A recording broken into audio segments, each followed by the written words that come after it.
I lived in Waynesboro, Virginia for about 5 years, less than 10 miles to the BRP North entrance, Skyline Drive South entrance. I used to take bike rides along Skyline Drive all the time and always kept a year-long membership. Only in the day, though, just to frame the story. One night I was having a particularly hard time settling in for bed, so I decided to start up the bike and ride up to the first overlook on Skyline, only about a mile inside the park. It was about 11 p.m. when I got there, and pitch black. I killed the bike and got immediately uncomfortable. I'm not a guy that gets spooked in the dark. Truthfully, I prefer the dark in most situations. You can see people before they see you. You are practically invisible, unless someone is looking for you. And I find the natural privacy comforting. Not up there, though. It was a thick, oppressive dark. Worse than anything I experienced outside of a cave, and worse than any moonless night on the Appalachian Trail. I immediately got freaked out, big time.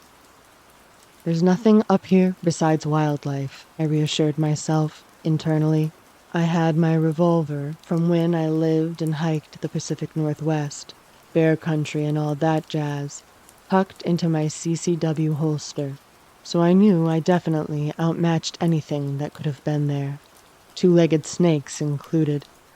So I sat in the dark, leaning against the bike for a while and looking at the few lights I could see in the valley below. I managed about 10 minutes before I physically felt the hair rise on the back of my neck.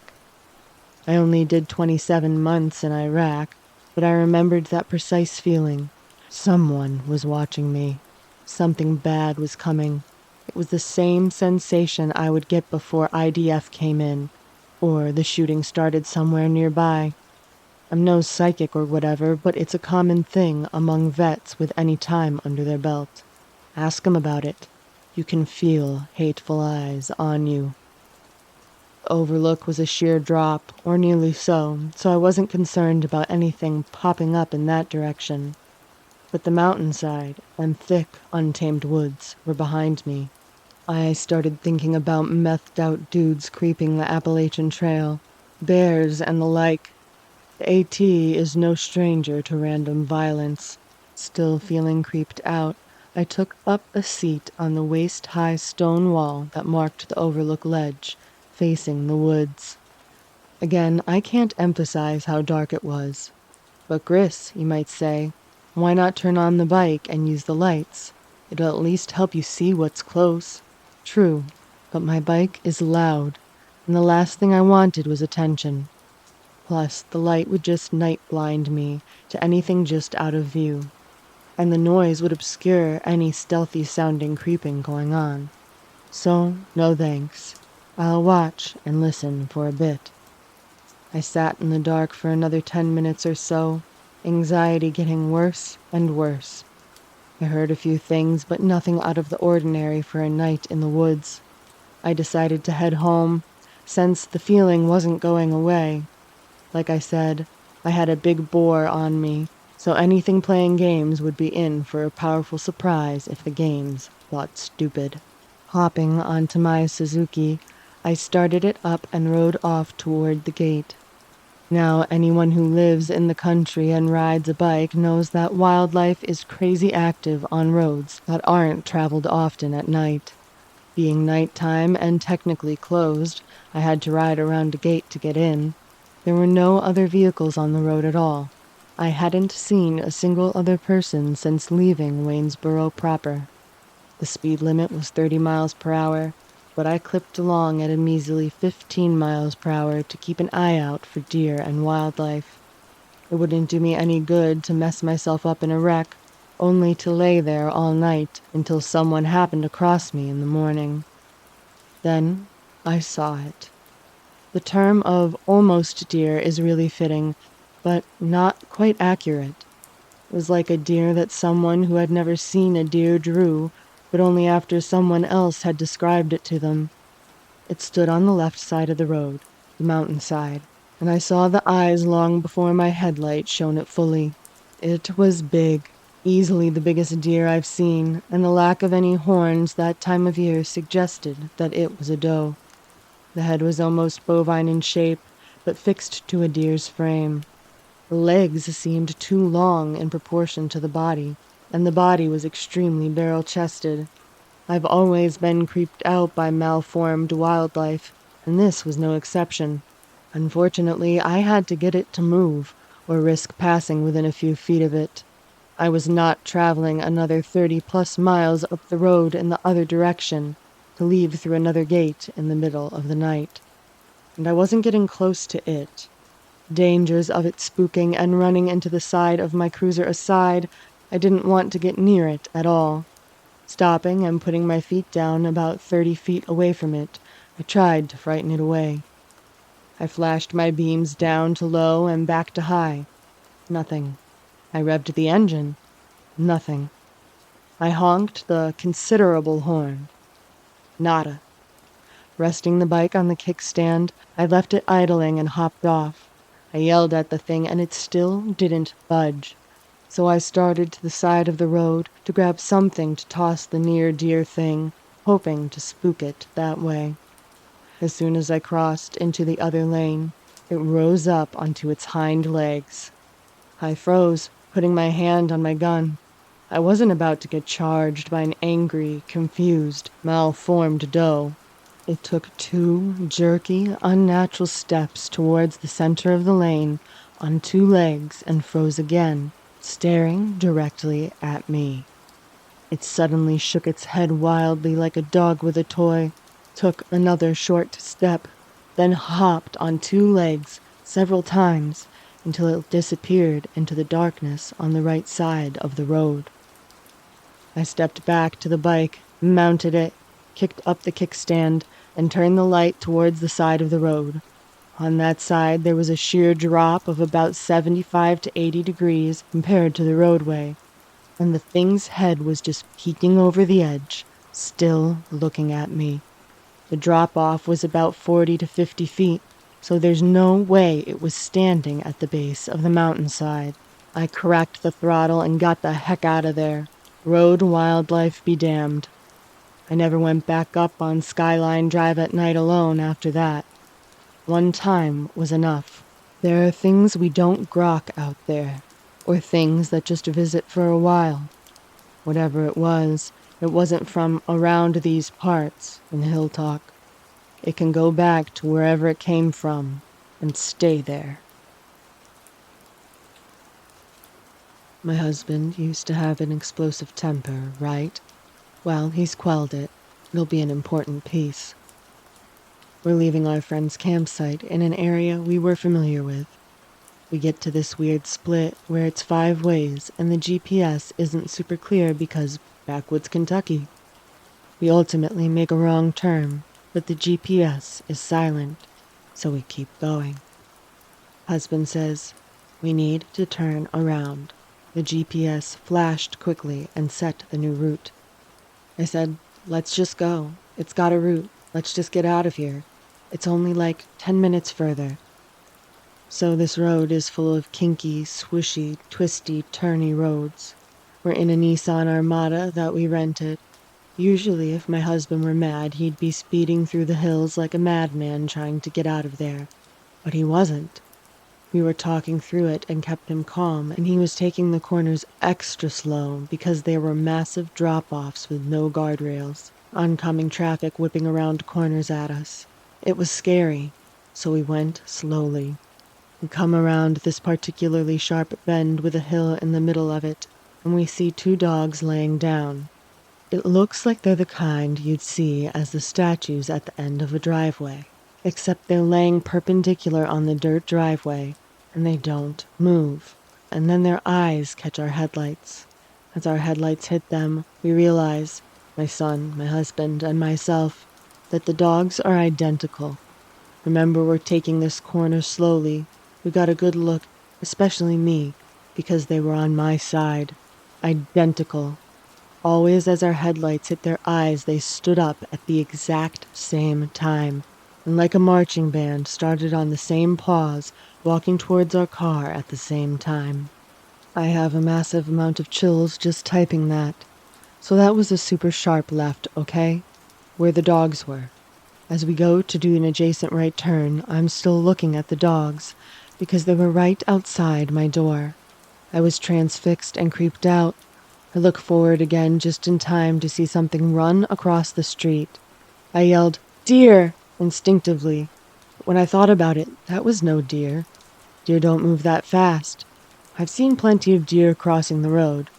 Husband got a better look at it, and he wasn't looking at the dogs. He said it looked like something super emaciated, maybe hunched over, but on four legs. It was fast, too, man. I just saw four legs and a flash. Jake said it had some green, glowing eyes. Freaked me out. It took us another 45 minutes to get back to some sort of main highway, and it was just hairpin windy and twisty the whole way, so husband was going super slow. Dude, we were freaked. I just kept talking very slowly in a low voice because I couldn't even start the Spotify on my phone without messing up the GPS. So no music, no happiness, just freaked out driving in backwoods Kentucky. Thankfully, that was it, and we made it. Oh, I did see two deer, and they ran, and there is no way that other thing was a deer.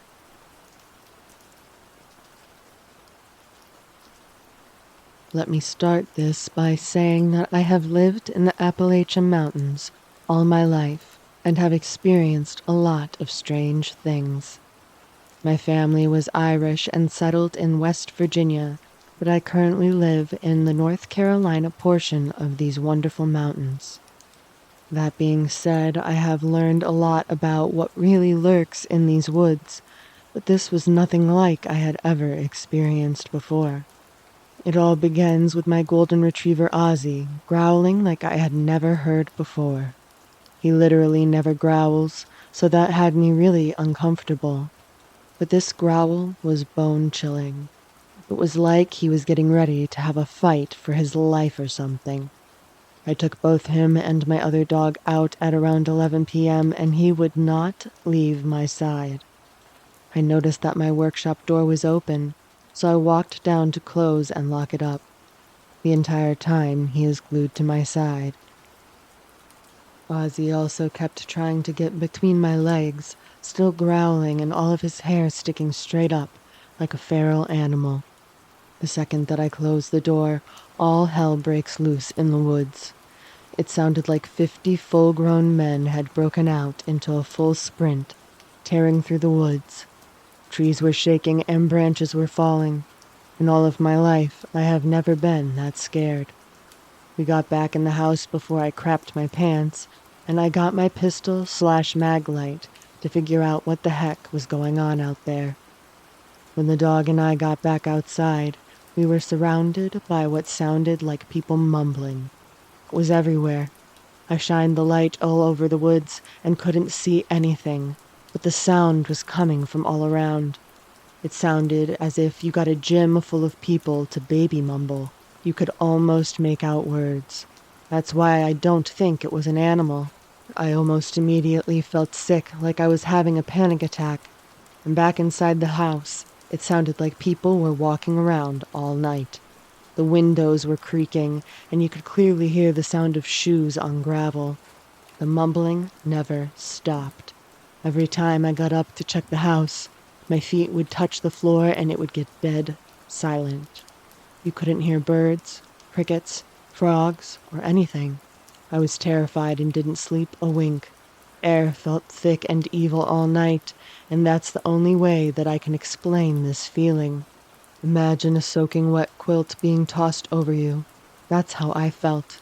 I'm looking for any answers as to what this could be. This wasn't like the normal spooky stories that my grandma and great-uncles used to tell me. I feel like this scene traumatized me since I remember it so well whenever I think of fear. The reason this memory scares me till this day is probably because I have yet to discover what animal it was. My closest bet would be probably raccoons, but the uncertainty is what frightens me so much. That day, I decided to push a bit more. And even though I was at a shelter with my trail fam, it was dusk. I just wanted to keep moving and night hike to the closest camping spot ahead. We'd been there before. I waited about the momentary rain in the shelter and started hiking moments before it actually got dark. My buddy told me not to drink the water from one of the water sources ahead, because apparently there was a factory accident or something contaminating the stream or river. I remember going downhill from that shelter, crossing the stream, then having to cross the highway that was pretty wide. It had a thickly wooded median strip. At this point, I was ready to pitch my tent anywhere, but the surrounding didn't permit that, so I kept going. I got to a wooded section of the trail where everything around my headlamp was pitch dark. The headlamp, by the way, had an issue, most likely because of a weak battery. It would just dim itself, and I would have to reset it. It was enough to see where my next step was going, so I just kept it dim. This is when I encounter a pair of eyes reflecting back at me from the night. Nothing out of the ordinary when night hiking. Could be anything, really. Eyes were medium size, roughly 4 to 5 inches apart, and 4 foot off the ground. Right next to them was another pair of eyes, but slightly smaller and shorter. My first thought was actually bear cubs. Because of the way they acted, it really reminded me of curious cubs, mesmerized behind their mama. I just let them be and focused on moving forward. And this is when I saw it. 1, 2, 3 more of them. One all slightly varying in size, and this time on my left. I grabbed my trekking poke, a clever name that I made for a modified trekking pole the size of a stake, and started banging it on a tree. The eyes didn't move at all, just stared back at me. Fine, I kept moving while I banged the passing trees with my poke. Then, as the trail turns right in front of me, I see this line of about a dozen pairs of eyes. All of them just sitting there in the outlines of the trees without moving one bit. This is when the fear started flowing, so I picked up my pace and turned right, ignoring any glare in my peripheral vision. I just stormed the heck out of there. Soon I was out of that section, and I managed to make it to a pond where I stealth camp. Whenever I would tell others about this, they would shrug it off, thinking that I'm probably exaggerating or that it was nothing serious. But experiencing it firsthand, all alone, knowing that you're greatly outnumbered, was really, really scary. I wonder if anyone else has had similar experiences that they can't explain and get out of their minds. Funny thing is, I just realized that my trekking poke died/broke that night while I was using it to climb some rocks shortly after this episode. It was quite an adventurous hike. I was told this story over the past summer by someone that I met running a campground up by the Yellowstone/Tetons area. It was a privately owned campground located in the greater Yellowstone region. Anyhow, I checked in, met the dude running the spot. He was really laid back and down to earth, and even gave me updated accommodations, glamping instead of my campsite for free. Anyhow, we connected pretty well. I felt comfortable around him and safe at his spot, which is more important as I travel solo mostly. As we started chatting one morning and he was telling me how he spent his time 2 to 3 months ago on the Appalachian Trail, starting in Georgia and moving up north. I don't remember how it was brought up, but he begins to tell me how one day he found a cut-off trail, an old carriage road or something, and that it was pretty quiet. Not many Appalachian hikers go off in this portion.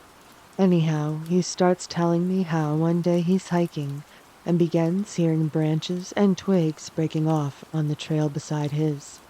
Being the only one there, he suspects it's an animal. According to him, he sets up camp that night and begins hearing the same noises around his campsite. Well, he begins to get sketched out and decides that he'll rest quickly and get back on the trail. Morning comes and he hits the trail again and begins hearing the same noises. He begins telling me how he starts to get a little sketched out at this point. He seemed pretty legit, getting emotional and whatnot. Not overly dramatic. You could tell that he was affected by recalling this. The dude tells me that he starts picking up his pace on the trail and the noises begin to keep pace with him. Finally, he reached a ranger station, which was closed. He said that he was so freaked out that he was ready to break in when a ranger pulls up and sees him, distraught. He starts explaining what is going on, and supposedly the ranger tells him that he's surprised he made it that far by himself and lets him in the station. He gets inside, and the ranger shows him a storage area with around a dozen packs that he claimed to have picked up with nobody around. Now the story gets weird, and I feel like the guy is full of crap. But again, he seems pretty emotional. He claims that while at the station, he and the ranger hear something on the roof, and he starts mimicking the sounds that this creature was making. Pretty much just strange and obnoxious creature noises. He claims that it was Mothman or an alien. I have no clue what this dude was recalling, or if he was full of crap. However, it sent me on a quest to see if anyone else has had similar experiences on this portion of the Appalachian Trail.